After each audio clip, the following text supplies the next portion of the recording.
Ako po ay sobrang saya ngayon. Bakit? Dahil may public forum bukas. Salamat po. Dahil a-attend tayo for the sake of inquiry. Okay, siguro mag-live ako bukas para sa mga live tayo bukas para sa mga taga-Valencia na hindi makasipot bukas dahil timing sad na nandito tayo. Pasalamat ako sa mga kandidato sa present administration na naglakas loob ng sagawan ng public forum. Yan po ang gusto ko, na may public discussion para malaman sa lahat. At minsan magagalit tayo minsan ay kailangan din magalit. Na si Kristo ay nagalit din, di ba? To give a signal that it is not good anymore. May nangyaring hindi maganda. Sa pamamagitan ng dialogue, yan ang kinakailangan natin. And then, ako po ay pupunta bukas sa Launa. Dahil kakausapin ko pa si Bishop bukas at sa ating parish priest at si Father Rumi din. Dahil nice kayo ang dance ni Nanay Alvina. Nanalagi kwintas, nice kayo, no? Galing yan sa mga taong na nagbigay sa kanya. Okay? Salamat sa nagbigay ni Nanay Alvina. Grabe yung tuwa niya. Grabe yung ligaya niya sa mga binibigay ninyo, lalo na sa nagpadala dun from Canada. Natanggap po ni Nanay yung 1K, tuwang-tuwa, kaya bago yung damit niya. So tuwang-tuwa po si Nanay Alvina.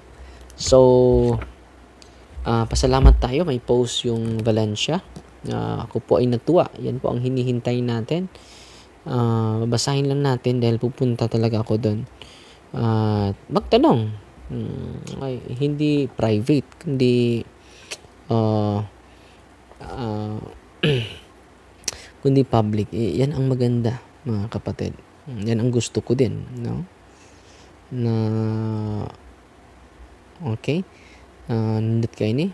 Doon ay ipahigayon nga sa public forum. Ako po talaga ay natutuwa ngayong gabing ito. Sa pagbasa ko po ito, kahit 11th hour na itong announcement na akabay pangutan na bahin sa ato ang merkado o sa kabas gabagutbot sa mga pagpaabot kanus kini matukod, no. Adunay ipahigayon kay both parties man nangutana jud. So question is the beginning of wisdom. So hindi masama magtanong, hindi talaga masama magtanong. Yung mga homily natin address naman sa both parties. Neutral po tayo. Minsan ay sugar-coated yung mga homily natin. Direct to the point talaga, no? Without sugar-coating, mga kapatid.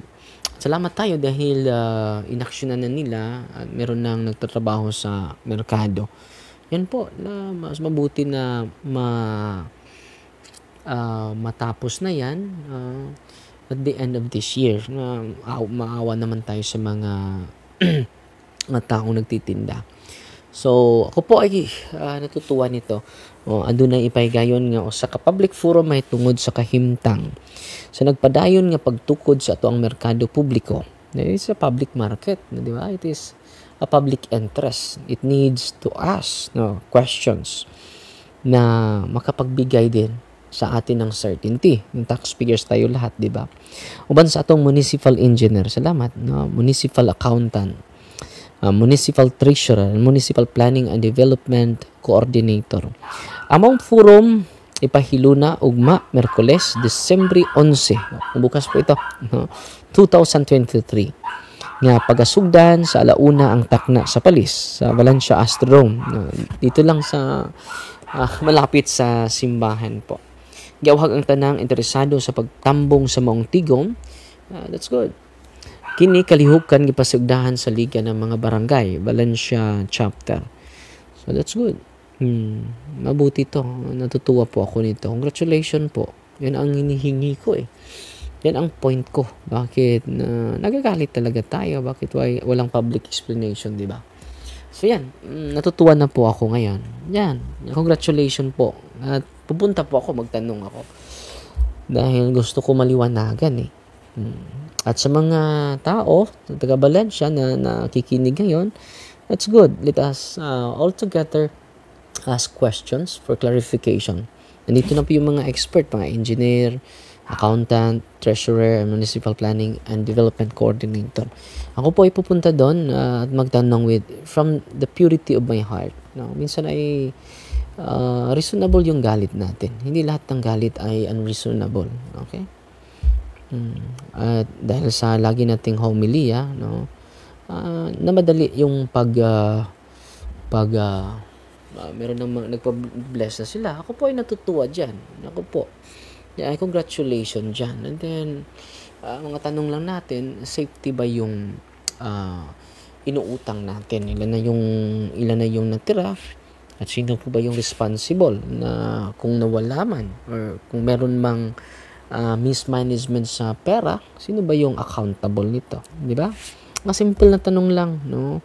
Para yung bayan natin, yung lungsod natin, magla-live ako bukas. Magla-live tala ako bukas. Kung meron sila live, mas mabuti. Isi-share ko na lang. At yan po talaga yung prayer natin. Pero ngayon, pasalamat tayo sa mga walang humpay. Pasalamat tayo sa Vicariate Christmas party. Kanina, bibong-bibo po tayo dahil kasama natin ang mga pari. Isa lang yung pari, no, na hindi nakasama natin, si Father Blair. Pero the rest are present, kasama natin. Nag-i-enjoy tayo sa mga kasamahan natin na nagsiserve sa simbahan. No? Pasalamat din natin dahil last Christmas party namin dahil reshuffling na susunod ng mga araw. Last Christmas na namin with them dahil reshuffling na this coming May. Okay? At si Magato Rachel Paul, good evening Father, ask ko lang about satanic nga mga items unsay timailhan. So satanic items, una yung satanic rosary. Yung satanic rosary usually ay luminous, yung liliwanag during gabi, yun luminous. At yung kanyang cross, sa likod ng cross walang indri. Sa uluhan ni Kristo walang indri. And then may ahas sa likod ni Kristo. At may sa four corners sa cross ay may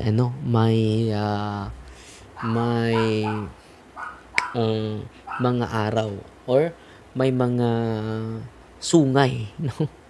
Yan mga satanic rosary. Meron din mga satanic symbols, no? Sila si Baphomet ba yan? Baphomet, no? Yung mga kambing, no? Meron din mga satanic signs. I-research mo lang yon sa internet, nalabas yun sila, no? Good evening po, Father Darwin. Dahil marami na pong na lumalim pa ang pag-unawa sa katuruan Katoliko. Isa na po ako doon, watching from Manila. Salamat, Susan Flores Amando. Salamat po, very inspiring yung sinasabi ninyo. Si Adelaida Ulalo, mayong gabi, Father, watching from and listening here in Balilihan. Nag-amping, Father, for your security. Walang problema. I am secured because God is with me. God is with us. If God is with us, who will be against us? Regine May Ananya Di Masupil. Good evening, Father. Green na Santo Niño, pwede ba yun o hindi? Unang-una, may green naman, yung tinatawag na yung Praga. May green sila, Praga. Pero mayroong green din na paswerte. Yun po ang dapat na hindi ilagay sa mga business establishment. Ang lagay natin yung approve ng simbahan. Yung Praga, green din yun, pero approve ng simbahan. Mag-ingat po sa mga superstitious religious object. And then, bili lang tayo sa approved image ng simbahan. Okay? Approved image ng simbahan. Okay? Para sure tayo. Father, good evening. Paki-pray in town akong igaagaw nga si Jean Murado nga sige siyag sukad pa sa Sunday. Akong lula si Rosita Pardales nga unta mahigmatan na siya sa kamatuoran. ang iyang power dili iya sa Ginoo og akong tatay nga si Ramil Pardales nga unta maayo na iyang mata ug iya nang isurrender iya agimat nga bukog sa tuhod tuway-tuway, no. So continue to catechize Marimar Quaton.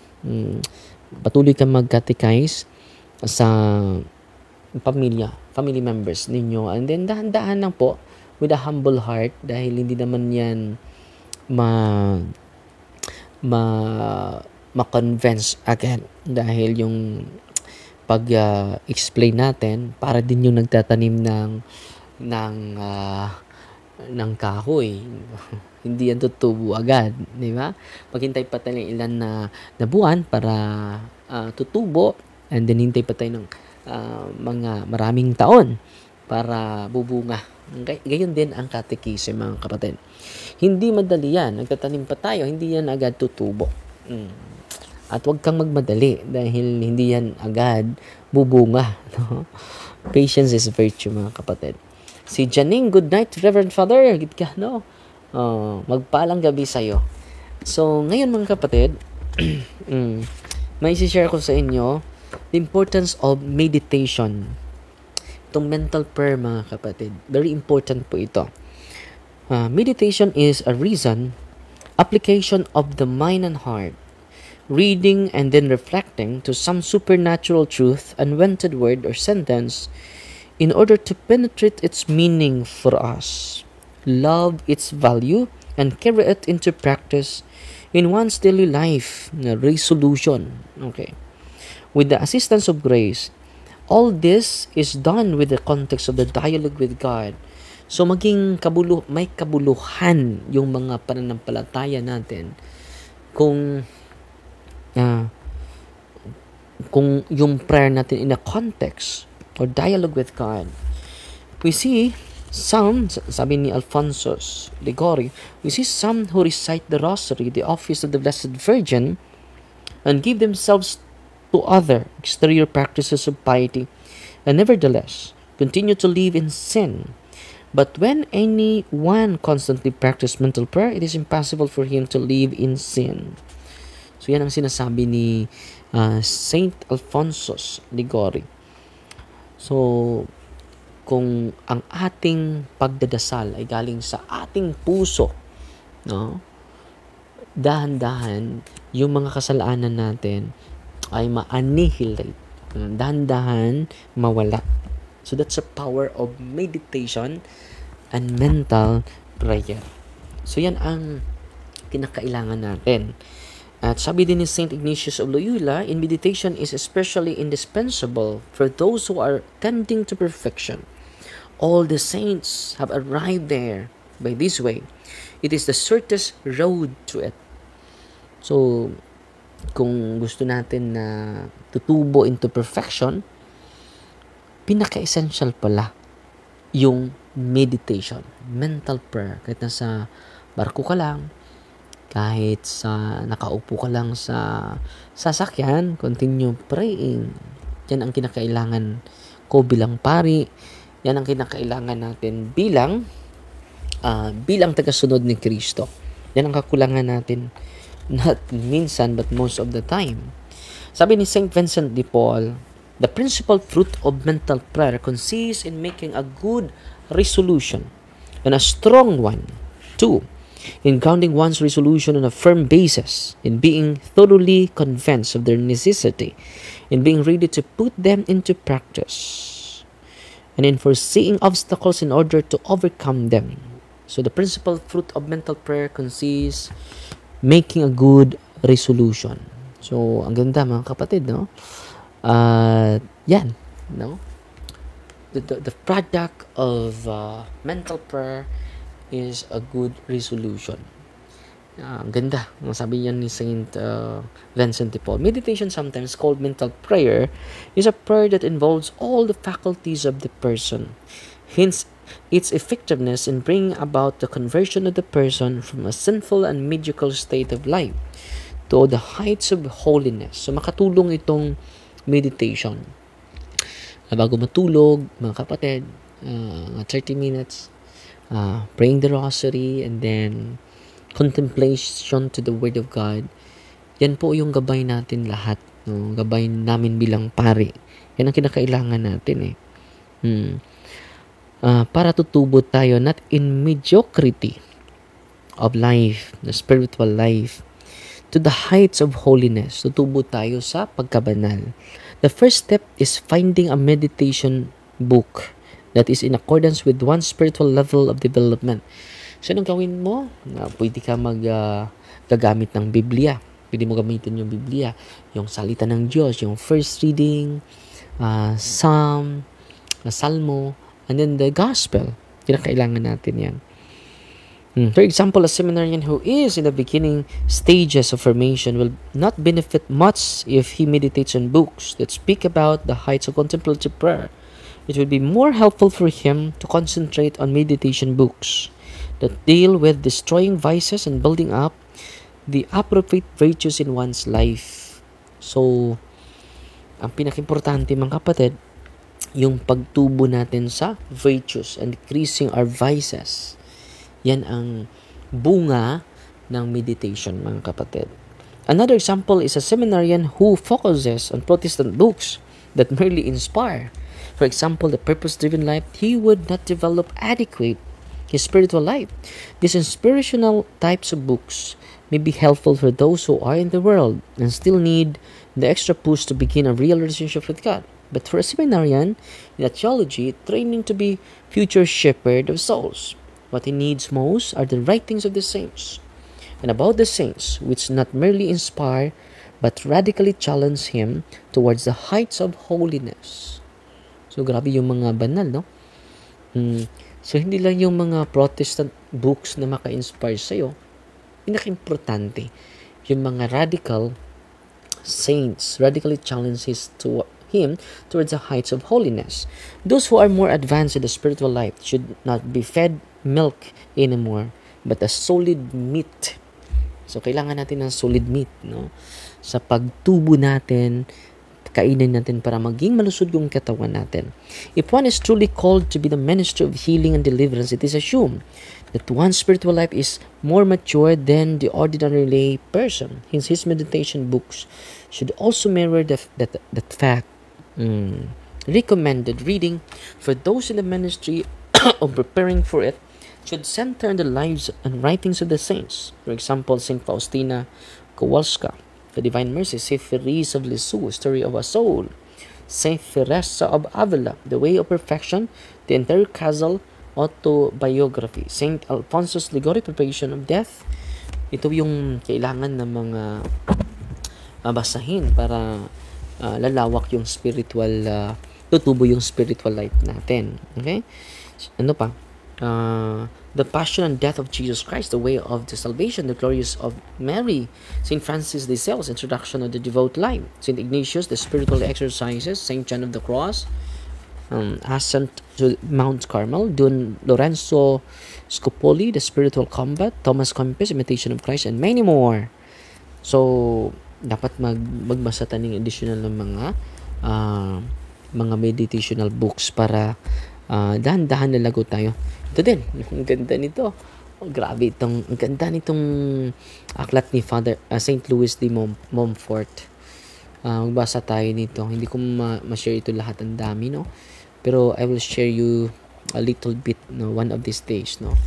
Dahil salamat tayo sa mga nagpadala sa atin ng aklat, dahil wala tayong hindi tayo mauubusan na isi-share ko sa inyo araw-araw. Okay? Good evening, Father. Please pray po sa akong pamilya, labi na sa akong John Brian, Jeannie Rose, nga magmalinawon sa kanunay ang ilang mga kasikasing wish ko nga magkasundo ang tanan. Si Flor Ribaila, no? And then maayong gabi, Father, kaning naa sa Francis, page 132, pwede kami mabasa na ini? Ano yung page? Wala akong aklat ni Father Sikia na yan. Flow of Deliverance para sa balay. Yes, pwede po sa balay. Ano 1 to 8, flow, salamat. Pwede po. Abangan nyo sa Thursday around 1 p.m. Mag-bless siguro siya. Oh yes. Every 1 p.m. from Thursday to Sunday, may blessing tayo. Kasama yung mga bibisita natin sa parokya, sa ating office po. Thank you, Father Darwin. Good night and God bless si Iva Bouvier. Kumusta ka na, Iva Bouvier? So, tayo, ha?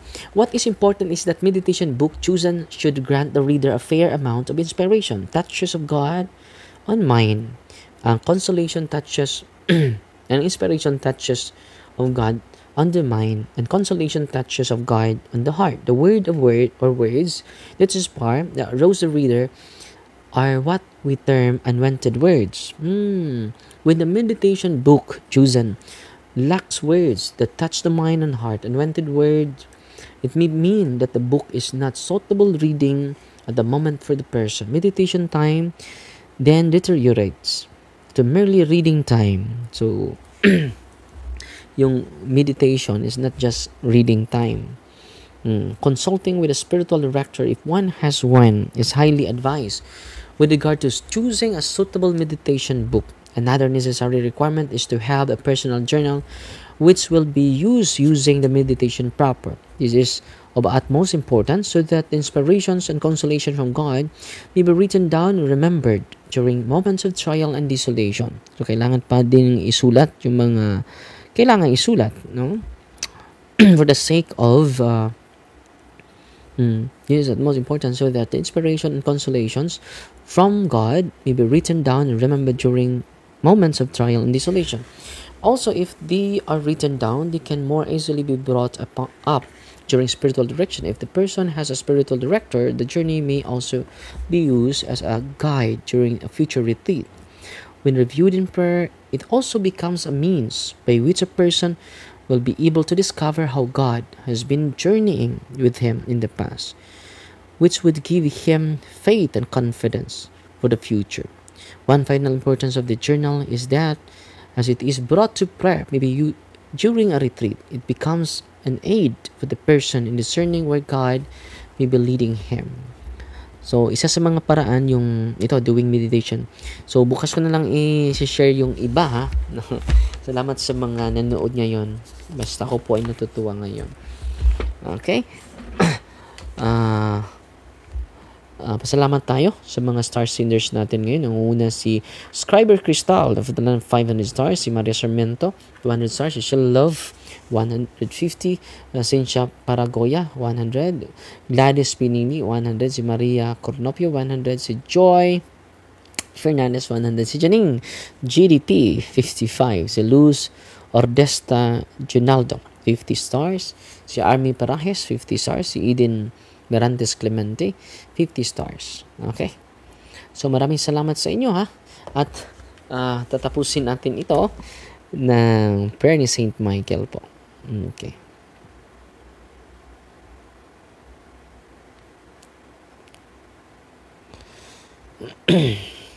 In the name of the Father, and of the Son, and of the Holy Spirit. Amen. Saint Michael.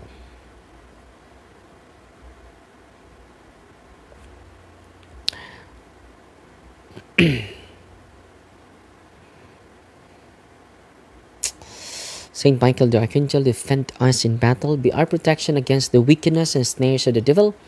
May God rebuke him, we humbly pray. And do thou, Prince of the heavenly hosts, with the power of God cast into hell Satan, and all the evil spirits who prowl about the world seeking the ruin of souls. Amen. In the name of the Father, and of the Son, and of the Holy Spirit. Amen. Fight the Maria, attack safety with a humble heart. God bless.